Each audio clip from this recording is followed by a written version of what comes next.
Hello world, welcome back to the Razor RC. Got a special video for you today because I just got my hands on one of these. This is the Ofna Hobao Hyper 7 Pro Kit. So this came out like in the 2000s. I'm thinking like mid 2000s or something like that.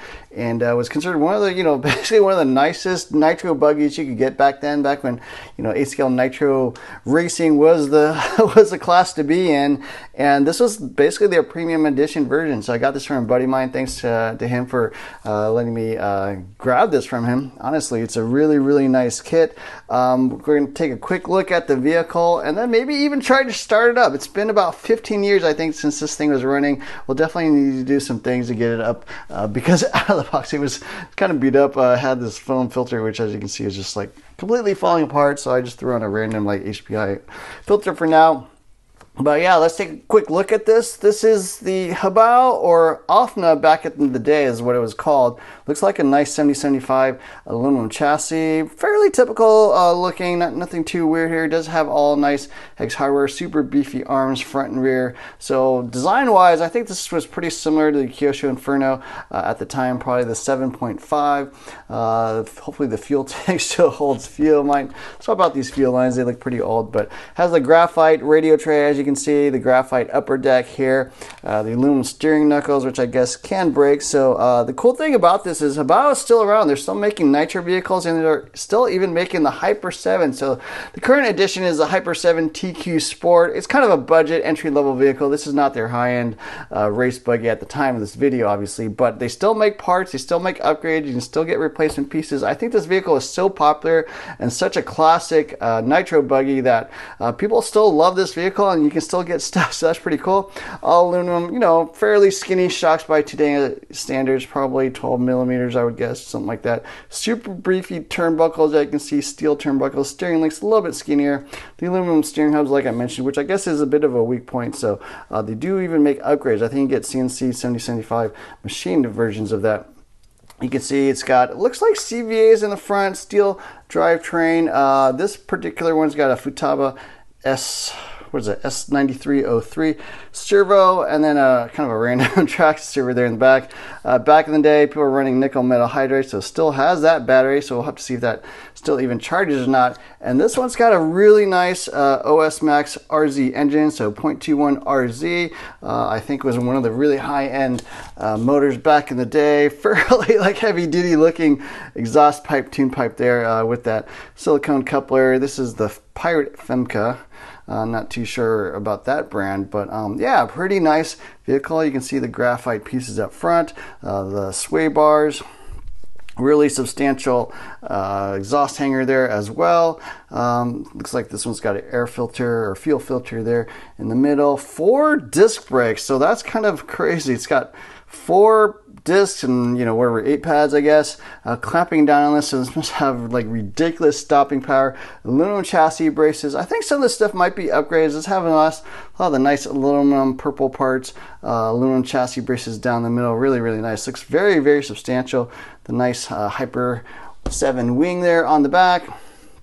And as you can see, this one was branded Ofna. So Ofna was basically the US company that imported these, sold it under their own brand. They've since disappeared. I don't think you can buy any Ofna stuff anymore, but the parent company was Hobao, and so you can still, Hobao still alive and well, still making new vehicles. So yeah, it's pretty cool. So anyways, I guess we'll try to fire this thing up and see if we can get it running.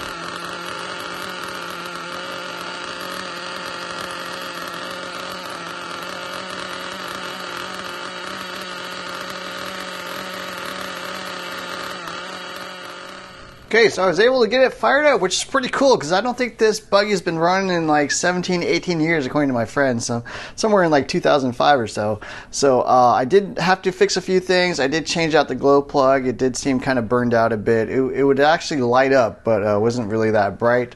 Also changed all the fuel lines just to make sure, you know, there were no blockages or anything like that. It's a really cheap fix. Also swapped out the exhaust coupler here.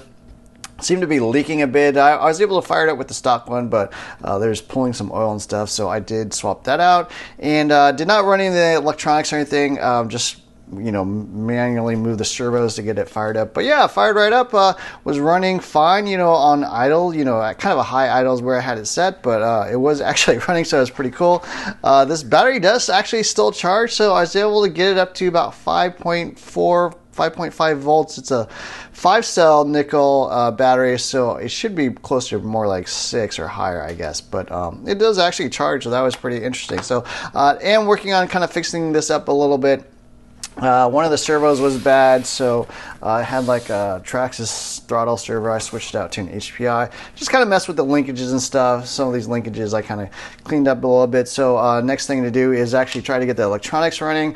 The stock battery tray and receiver box is made for you know, a nickel metal hydride battery, but I think the current Hobao Hyper 7 battery tray should fit, so I ordered one of those up and I'll try to get that installed and run it off a modern receiver and battery. So yeah, that was pretty cool. I did notice a few cracks in some of these steering hubs, so they do make nice CNC machined aluminum ones that you can get for the Hyper 7. So really, really cool that they still make upgrades and even, you know, parts to fix your Hyper 7. So even if you got an old one like this, you know, you can still get parts, which is really the coolest thing. So anyways, I hope you enjoyed this video. We'll try to get this thing up and running, you know, with an actual radio and stuff, and hopefully, you know, you can check that out soon. Thanks for watching. Don't forget to hit the like, share, subscribe buttons. Look for more videos soon. Take care now.